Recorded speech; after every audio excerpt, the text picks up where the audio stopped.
ನಮಸ್ಕಾರಗಳನ್ನು ಅರ್ಪಿಸುತ್ತಾ ಅದೇ ರೀತಿ ವೇದಿಕೆ ಮೇಲೆ ಪಾವನ ಸಾನ್ನಿಧ್ಯವನ್ನು ವಹಿಸಿರುವಂಥ ಎಲ್ಲ ಸ್ವಾಮೀಜಿಗಳಿಗೆ ನನ್ನ ಶಿರಸಾಷ್ಟಾಂಗ ನಮಸ್ಕಾರವನ್ನು ಸಮರ್ಪಿಸುತ್ತಾ ವೇದಿಕೆ ಮೇಲೆ ಆಸೀನರಾಗಿರುವಂಥ ಎಲ್ಲ ಗಣ್ಯಮಾನ್ಯ ಆಹ್ವಾನಿತರೆ ಹಾಗೂ ಈ ಕಾರ್ಯಕ್ರಮಕ್ಕೆ ಸಾಕ್ಷಿ ಪುತ್ರರಾಗುವ ಮೂಲಕ ಆ ಪರಮಾತ್ಮನ ಕೃಪೆಗೆ ಒಳಗಾಗಿರುವಂಥ ಎಲ್ಲ ನನ್ನ ಸಹೋದರ ಸಹೋದರಿಗೆ ತಾಯಿಯರಿಗೆ ಇವತ್ತಿನ ಈ ಒಂದು ಕಾರ್ಯಕ್ರಮ ಬರೀ ಇಷ್ಟಲಿಂಗ ಪೂಜೆ ಅಲ್ಲ,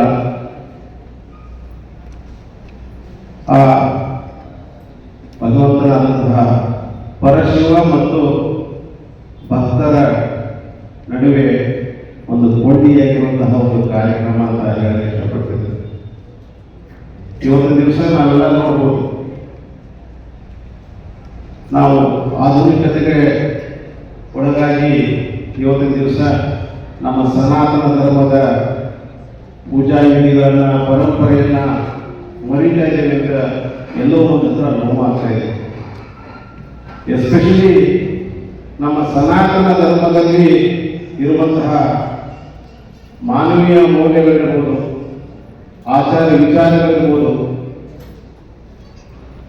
ಬೇರೆ ಎಲ್ಲೂ ಕಾಣಕ್ಕಾಗಲ್ಲ. ಆದರೂ ಕೂಡ ನಾವು ಏನಾಗ್ತದೆ ಇವತ್ತಿನ ದಿವಸ ಆಧುನಿಕತೆಗೆ ಒಳಗಾಗಿ ಇವತ್ತಿನ ದಿವಸ ನಮ್ಮ ಧರ್ಮವನ್ನು ನಾವು ಮರಿತಾ ಇದ್ದೇವೆ, ಮತ್ತೆ ಬೇರೆ ನಾವು ಅನುಭವತೆ ಅಂತ ಹೇಳಕ್ಕೆ ಇಷ್ಟಪಡ್ತೇವೆ. ಇದಕ್ಕೆ ಮೂಲ ಕಾರಣ ಏನಂತಂದ್ರೆ ನಮ್ಮ ತಂದೆ ತಾಯಿ ಅಂತ ಹೇಳಕ್ಕೆ ಇಷ್ಟಪಡ್ತೇವೆ.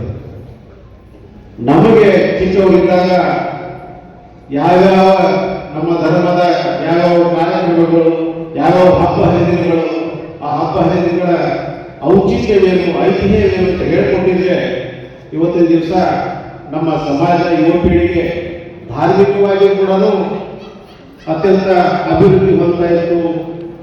ಧಾರ್ಮಿಕತೆಗಳಿಗೂ ನಮ್ಮ ಯುವ ಪೀಳಿಗೆ ಆಕರ್ಷಿತವಾಗ್ತದೆ ಅಂತ ಹೇಳಕ್ಕೆ ಕಷ್ಟಪಟ್ಟಿದ್ದೆ. ಇವತ್ತಿನ ದಿವಸ ನಾವು ನೋಡ್ಕೋಬಹುದು, ದೀಪಾವಳಿ ನಾವು ಯಾಕೆ ಆಚರಿಸ್ತಾ ಇದ್ದೀವಿ, ಶಿವರಾತ್ರಿ ನಾವು ಯಾಕೆ ಆಚರಿಸ್ತಾ ಇದ್ದೀವಿ, ಸಂಕ್ರಾಂತಿ ನಾವು ಯಾಕೆ ಆಚರಿಸ್ತಾ ಇದ್ದೀವಿ, ಯಾವ ಹಬ್ಬಗಳ ಬಗ್ಗೆ ಗೊತ್ತಿಲ್ಲ, ನೀವು ಏನು ಆಚರಿಸೋದು ಗೊತ್ತು ನಮಗೆ. ಸೊ ಇವತ್ತು ಯಾಕಂದ್ರೆ ಅದು ನಾವು ಆತ್ಮಾವಲೋಕನ ಮಾಡಿಕೊಂಡು ಇವತ್ತಿನ ದಿವಸ ನನಗೆ ಎಷ್ಟು ಹಬ್ಬಗಳು ಗೊತ್ತು, ಯುಗಾದಿ ಐತಿಹ್ಯ ಏನು, ಶಿವರಾತ್ರಿ ಯಾಕೆ ಮಾಡ್ತೇವೆ ನಾವು, ಸಂಕ್ರಾಂತಿ ಯಾಕೆ ಮಾಡ್ತೇವೆ ನಾವು, ಗಣೇಶ ಚತುರ್ಥಿ ಯಾಕೆ ಮಾಡ್ತೇವೆ. ಪ್ರತಿಯೊಂದು ಹಬ್ಬದ ಹಿಂದೆ ಒಂದೊಂದು ನಮ್ಮ ಸನಾತನ ಧರ್ಮದ ಒಂದು ಪರಂಪರೆ ಇದೆ, ಮತ್ತೆ ವೈಜ್ಞಾನಿಕ ಕಾರಣಗಳಿದ್ದಾವೆ. ಇವತ್ತಿನ ದಿವಸ ನಾವೆಲ್ಲ ಸನ್ನಿಧಿಯವರ ಸಾನ್ನಿಧ್ಯದಲ್ಲಿ ಪ್ರಮಾಣ ಮಾಡಿ ನಮ್ಮ ಮಕ್ಕಳಿಗೆ ABCD ಕಲಿಸೋದು ನಾವು ಸ್ವಲ್ಪ ಕಡಿಮೆ ಮಾಡೋದಾದರೆ ಧರ್ಮದೆಡೆಗೆ ಸಾಗುವಂತ ಒಂದು ಪಥವನ್ನು ನಿರ್ಮಾಣ ಮಾಡೋದಂತ ಹೇಳ್ತಾ ರಂಭಾಪುರಿ ಮಠ ಇವತ್ತಿಂದಲ್ಲ ಶತಮಾನಗಳಿಂದ ಈ ನಾಡಿಗೆ, ಸನಾತನ ಧರ್ಮಕ್ಕೆ, ವಿಶೇಷವಾಗಿ ವೀರಶೈವ ಲಿಂಗಾಯತ ಧರ್ಮಕ್ಕೆ ತನ್ನದೇ ಆದಂತಹ ಕೊಡುಗೆಯನ್ನ ನೀಡ್ತಾ ಬಂದಿದೆ. ಆ ಪರಂಪರೆಯನ್ನ ಈಗಿನ ಜಗದ್ಗುರುಗಳು ಮುಂದುವರಿಸಿಕೊಂಡು ಅತ್ಯಂತ ಉಜ್ಜಾಯ ಸ್ಥಿತಿಗೆ ತಗೊಂಡಿರುವುದು ಅವರ ಸಮಕಾಲೀನರಾಗಿ ಅವರ ಪಾದದಲ್ಲಿ ನಾವೆಲ್ಲ ಇರುವುದು ನಮಗೆ ಖುಷಿ ಅಂತ ಹೇಳ್ತಾ ಇವತ್ತಿನ ಒಂದು ಕಾರ್ಯಕ್ರಮಕ್ಕೆ ನನ್ನನ್ನು ಕೂಡ ಆಹ್ವಾನಿಸುವ ಮೂಲಕ ಪರಮ ಪೂಜ್ಯರುಗಳ ಕೃಪೆ ನನ್ನ ಮೇಲೆ, ತಮ್ಮ ಮೇಲೆ, ಎಲ್ಲರ ಮೇಲೆ ಇರಿಸಿದ್ದಕ್ಕಾಗಿ ಮತ್ತೊಮ್ಮೆ ಪರಮ ಪೂಜ್ಯರಲ್ಲಿ ನನ್ನ ಶಿರಸಾಷ್ಟಾಂಗ ನಮಸ್ಕಾರಗಳನ್ನು ಸಲ್ಲಿಸುತ್ತಾ ನನ್ನ ಎರಡು ಮಾತುಗಳನ್ನು ಮುಗಿಸ್ತೀನಿ. ನಮಸ್ಕಾರ.